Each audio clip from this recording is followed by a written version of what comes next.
Hello guys, আসসালামু আলাইকুম। This is me Dola and welcome to my new blog.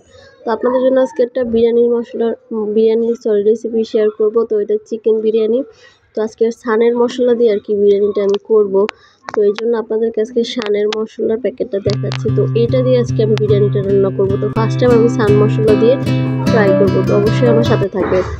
তো এবার চলুন ম্যারিনেটের কাজটা সেরে ফেলি। তো ফার্স্টে পুরো প্যাকেটটা ছিঁড়ে পুরো প্যাকেটটার মশলাটা আমি চিকেনের মধ্যে দিয়ে দিব।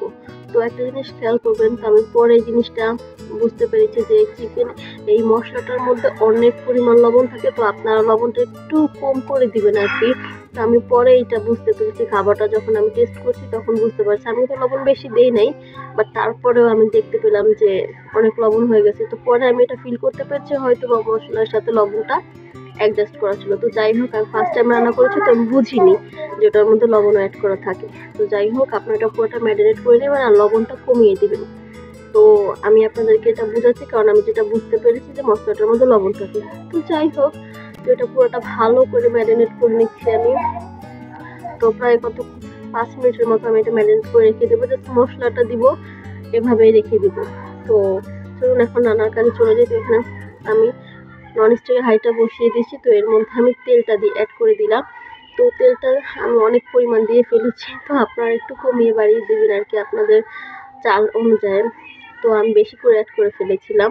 তো এটা গরম হয়ে গেছে। তো এখন পেঁয়াজ দিয়ে দিচ্ছি এটার মধ্যে। তো পেঁয়াজটাও পরিমাণে বেশি দিয়ে ফেলেছিলাম। তো সানের মশলা দিয়ে বিরিয়ানিটা রান্না করছি, তো ফার্স্ট টাইম তো এক্সাইটেড ঠেলায় বেশি করে পেঁয়াজ দিয়েছিলাম। তারপর আমি আবার উঠিয়ে নিয়েছি। তো পেঁয়াজটা আপনার পরিমাণ মতোই দিবেন। তো আমি পরে উঠিয়ে ফেলেছিলাম পেঁয়াজটা। তো যাই হোক, পেঁয়াজটা ভালো করে একবারে আমি ব্রাউন কালার করে ভেজে নিব। তো পুরো যে ব্রেস্তা আমরা করি অ্যাজ ইউজুয়াল ওরকম করে আমরা গিয়ে পুরো পেঁয়াজটাকে বেরেস্তার কালার করে নেব। তো আমি এটাকে ভাজতে থাকি। তো বেরেস্তার কালার না আসা পর্যন্ত ভাজতে থাকি। তো পেঁয়াজটা আমি কিছুটা অ্যাডজাস্ট ছিল, তো ওটাকে আমি একটু ভেঙে নিয়েছি। তো যাই হোক, আমি এবার এটাকে বেরেস্তার কালার করে নিয়েছি। তো এই দেখুন, এটা পুরোটা আমার বেরেস্তার কালার হয়ে গেছে। তো এই পর্যায়ে আমি এটার মধ্যে চিকেনগুলো অ্যাড করে দেবো, যে ম্যারিনেট করা চিকেনগুলো রেখেছিলাম না, তো ওটা আর কি অ্যাড করে দেবো এটার মধ্যে। হ্যাঁ, তো যাই হোক, আমি চিকেনগুলো অ্যাড করে দিচ্ছি এটার মধ্যে। তো আমি যতগুলো ম্যারিনেট করেছি সবটা এটার মধ্যে অ্যাড করে দিয়েছি। আর কি আমি এটা বাচ্চাদের জন্য রান্না করবো, তো ঝালটা আর কি কমিয়ে দিব। তো আপনারা আপনাদের পরিমাণ মতো ঝালটা বাড়িয়ে কমিয়ে নিতে পারেন। তো আমি পুরোটাই আর কি এটার মধ্যে দিয়ে দিয়েছিলাম এই চিকেনটা আর কি। তো এবার চিকেনটা ভালো করে এটার সাথে তেলের সাথে কতক্ষণ আমি এটাকে কষিয়ে নিব। তো এটার মধ্যে পরে আদা রসুন অ্যাড করে দিয়েছিলাম। তারপর আপনার অ্যাড করব গুঁড়ো মরিচ। তো ওটা আপনারা আর কি যে যেরকম ঝাল খেতে পছন্দ করেন সেই অনুযায়ী আর কি দিয়ে দিবেন। তো আমি আমার পরিমাণ মতো এখানে আর কি মরিচটা অ্যাড করেছি। তো আপনারা আপনাদের পরিমাণ মতো নিয়ে নেবেন। তো যাই হোক, এটা আমি এখন ভালো করে আদা রসুন দিয়েছিলাম, তো ওটা দিয়ে আর কি ভালো করে একটু কষাবো। প্রায় যতক্ষণ পর্যন্ত আপনার চিকেনটা কুক না হবে ভিতর থেকে, ততক্ষণ পর্যন্ত আপনাদের এটাকে কষিয়ে নিতে হবে। তো চলুন এটাকে আমরা কষাতে থাকি। তো আর কি আমি ফার্স্টে বলেছিলাম তেলটা আমি বেশি নিয়ে ফেলেছিলাম, তো আপনারা তেলটা আর কি কমিয়ে নেবেন। তো আমি এখানে আজকে খুব তেল নিয়েছিলাম, তো বুঝিনি আর কি বেশি পড়ে গেছে। পুরো কন্টেন্ট সহ তো ঢেলেছিলাম, তো গিয়ে বেশি পড়ে গেছে। তো যাই হোক, তো এটাকে ভালো করে কষানোর জন্য আমি রেখে দিব। তো সেটা ভালো করে কষাতে হবে ভিতরটা যতক্ষণ মতো কুক না হবে। তো এটা আমি প্রায় অনেকক্ষণ পর্যন্তই কষিয়ে নিয়েছিলাম। তো আদা রসুনটা দিয়ে অ্যাড করে দিচ্ছি। আগে কতক্ষণ ভেজে নিয়েছিলাম, তারপরে আদা রসুনটা অ্যাড করে দিব এটার মধ্যে। যাই হোক, আমি আদা রসুনটা অ্যাড করে দিলাম এটার মধ্যে। তো এরপর প্রথমে আমি ভেজে নিয়েছিলাম, এখন কষাবো আর কি। তখন কষাইনি, এটাকে জাস্ট ভেজেছিলাম তেলের সাথে কতক্ষণ আর কি। এখন এটাকে আমি ভালো করে কষিয়ে একটু পানি অ্যাড করে দেবো এটার মধ্যে পরিমাণ মতো। তো পানিটা স্কিপ করে গেছি আমি দেখানোটা, তো আপনারা আপনার পরিমাণ মতো পানিটা অ্যাড করে দিতে পারেন। তো অবশ্যই একটু পানিটা অ্যাড করে দিবেন, না হলে ভালো করে কষবে না। তো এটা আমি এক সাইডে হতে থাকতে চলুন এখন আমি চালটাকে ভিজিয়ে নিই। তো এখানে চালটা আর কি দেখতেই পাচ্ছেন আমি ধুয়ে নিচ্ছি। তো ক্যামেরাটা হাতে বাড়িতে লড়া খেয়ে গেছে। তো যাই হোক, ভাগ্যিস পড়ে নেই পানির মধ্যে। তো আমি ভালো করে চালটাকে ধুয়ে নিচ্ছি। তো অবশ্যই আপনারা দেখতে পাচ্ছেন এখানে চালটা আমি ধুয়ে নিচ্ছি। তো চালটা প্রায় ধুয়ে আমি 5 মিনিটের মতো এটাকে ভিজিয়ে রাখবো। এটাকে ভিজিয়ে রেখেছি আমি। তারপরে দেখি এখানে চিকেনটার কী অবস্থা। তো চিকেনটা আমি এখানে দেখলাম যে প্রায় কুক হয়ে গেছে অলমোস্ট। তো আমি আর 5 মিনিটের মতো এটাকে কুক করে তারপর হচ্ছে গিয়ে আমি চলে যাব চালটা রান্নার কাজে। তো এটা প্রায় কুক হয়ে গেছে, তো আমি এটা এখন নামিয়ে নিব। বাকি কুক আমরা চালের মধ্যে করে নিতে পারবো। তো আমি এখানে হাঁড়িটা বসিয়ে দিচ্ছি পোলাওটা রান্না করার জন্য। তো এখানে পরিমাণ মতো তেল দিয়ে নিব, কারণ আমি চিকেনে খুব তেল দিয়ে ফেলছি। তো এই জন্য হচ্ছে গিয়ে পোলাও চালটা আর কি মানে ভাটা রান্না করার জন্য আমি তেলটা কমিয়ে নিয়েছিলাম। তো যাই হোক, তো এটার মধ্যে তেলটা গরম হয়ে গেছে, তো পরিমাণ মতো পেঁয়াজ অ্যাড করে দিলাম। তো পেঁয়াজটা অ্যাড করে দিয়েছি। এবার এটাকে ভালো করে কিছুক্ষণ নেড়ে চেড়ে তো এটাকেও আমি একবার এটা ব্রাউন কালার করে নিব। তাহলে সাদা চালের মধ্যে পেঁয়াজ যদি আপনি সাদা রাখেন তাহলে ভালো লাগবে না দেখতে, অবশ্যই এটাকে ব্রাউন কালার করতে হবে। তো আমি যেভাবে আর কি রান্না করি সেটা আপনাদের শেয়ার করতেছি, কারণ এটা অ্যাজ ইউজুয়াল সবাই রান্না করেন জানেন। তারপরে যেভাবে আমি আর কি করি সেটা আপনাদের কাছে শেয়ার করতেছি। অবশ্যই ভালো লাগলে আপনারা ট্রাই করবেন। অবশ্যই আমার পাশে থাকবেন, অবশ্যই লাইক সাবস্ক্রাইব করতে ভুলবেন না গাইস। আমি তাড়াহুড়ো করে কথা বলতে বলতে আমি হচ্ছে গিয়ে পেজে যাই, তো প্লিজ ইগনোর করবেন। তো যাই হোক, এখানে আমি তেলের মধ্যে ভুল করে আর কি আদা রসুনটা দিয়ে দিয়েছিলাম, যার কারণে দেখতেছেন খালি ছিটতেছে, তো ছিটে মিটে আমার শরীরে চলে এসেছিলো। তো তারপরে আমি এটার মধ্যে চাল অ্যাড করে দিয়েছিলাম। যে চালটা আমি ধুয়ে অবশ্যই কতক্ষণ ভিজিয়ে রেখে তারপর হচ্ছে এটাকে পানি ঝরতে রেখে দিয়েছিলাম। তারপর দেখুন কিছুটা পানি ছিল। তো যাই হোক, চালটা অ্যাড করে দিলাম।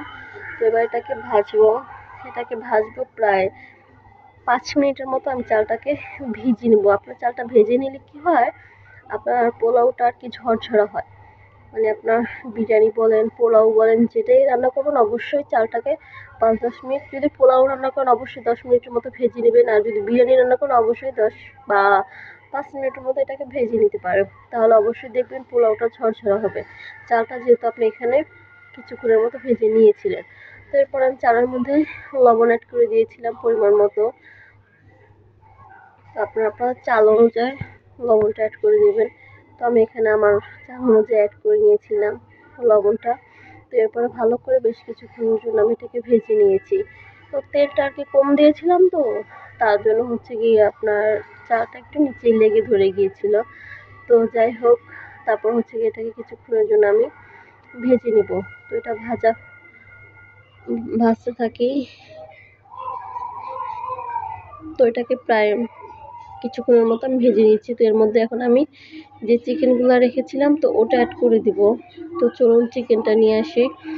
তো চিকেনটা এটার মধ্যে অ্যাড করে দিব। এখন চিকেনটা অ্যাড করে দিয়ে দেন ভালো করে এটাকে আরও 5 মিনিটের মতো আমি ভেজে নেব। তো দেখুন আমার তেলটা কতটুকু আপনারা দেখলেই বুঝছেন, অনেক তেল হয়ে গিয়েছিল। তো আমি বুঝতে পারিনি তেলটা খুব পরিমাণ পড়ে গিয়েছিল। তো এরপর হচ্ছে গিয়ে আমি এটা 5 মিনিটের মতো এখানেও ভেজে নেব আর কি, চালটা আর চিকেনটা সহ আর কি আমি ভেজে নেব। প্রায় 5 মিনিটের মতো ভেজে নেব। তারপরে হচ্ছে গিয়ে আমি আমার আন্দাজ অনুযায়ী আর কি পানি অ্যাড করে দেব। তো অবশ্যই এটাকে কিছুক্ষণের জন্য ভেজে নিই। তো আপনারাও ট্রাই করবেন একটু ভাজার জন্য। হ্যাঁ, ভাজলে আর কি যদি আপনার চিকেনটা ভিতরে কুক না হয় তো সেটাও কুক হবে, আর হচ্ছে আপনার ভাজলেনও ভিতরে আপনার হচ্ছে গিয়ে চালটাও ঝরঝরা হবে। তো এরপরে হচ্ছে গিয়ে আমি এটাকে ভাজার জন্য রেখে দিয়েছি। তারপরে হচ্ছে গিয়ে আমি এটাকে কিছুক্ষণের জন্য নেড়ে দেন পানি অ্যাড করে দিই এটা। তো আমি ওই পানিটা আর কি আমার কড়াইয়ের মধ্যে ভালো বেশ তেল লেগে গিয়েছিলো, তো ওটাকে আমি হচ্ছে গিয়ে ভালো করে আপনার একটু ধুয়ে তারপর হচ্ছে গিয়ে ওই কড়াইয়ের পানিটা এটার মধ্যে অ্যাড করে দেবো, কারণ অনেক তেল লেগে গিয়েছিলো আর কি। তো ওই দেখুন অনেক তেল ছিল, তো ওই পানিটা আমি গরম ফুটিয়ে রেখেছিলাম আগে থেকেই, তো সেটাই হচ্ছে গিয়ে আমি ঢেলে দিয়েছিলাম আর কি। তারপর পরিমাণ মতো আমি আমার আন্দাজ অনুযায়ী আর কি এটার মধ্যে পানি অ্যাড করে দিয়েছিলাম। তো আপনারা আপনাদের আন্দাজ অনুযায়ী আর কি পানিটা অ্যাড করবেন। তো কয় কাপ আমি সেটা অ্যাকচুয়ালি বলতে পারছি না, কারণ আমি কাপ মেপে দিই না, আমি যে বললাম আন্দাজ করে দিয়েছি। তো যাই হোক, আমি আন্দাজ করে দিয়েছিলাম পানিটা। তারপরে এটা ফোটানোর জন্য রেখে দিচ্ছি। তো এটা ফোটানোর জন্য আমি রেখে দিব। তো এখানে আমি টেস্ট করে নিলাম যে লবণটা কি ঠিক আছে কিনা। তো আপনারা পানির মধ্যেই লবণটা চেক করে নেবেন যে কতটুকু হয়েছে কি হয় নাই।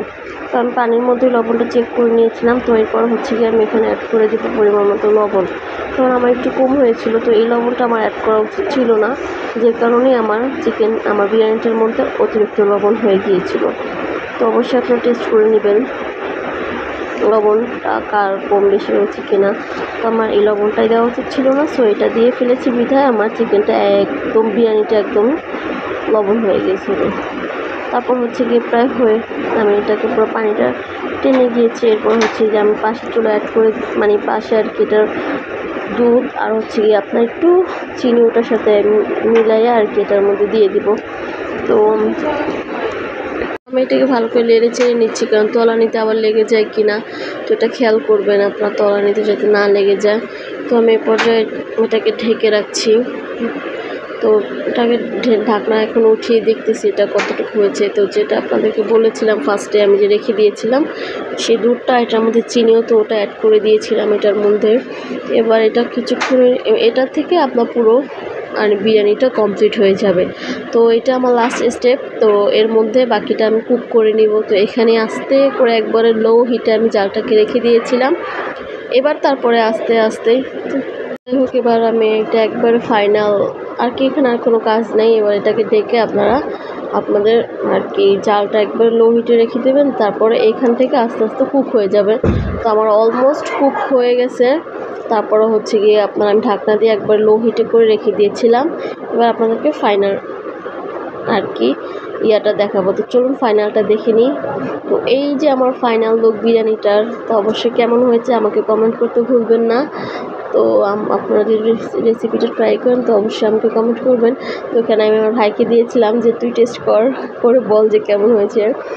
তারপর ও প্রথমে বলতে চাইনি, কারণ ও ক্যামেরাতে তেমন একটা আর কি অ্যাডজাস্ট এখনও করেনি। তো তারপরে বলছে যে হ্যাঁ মজা হয়েছে।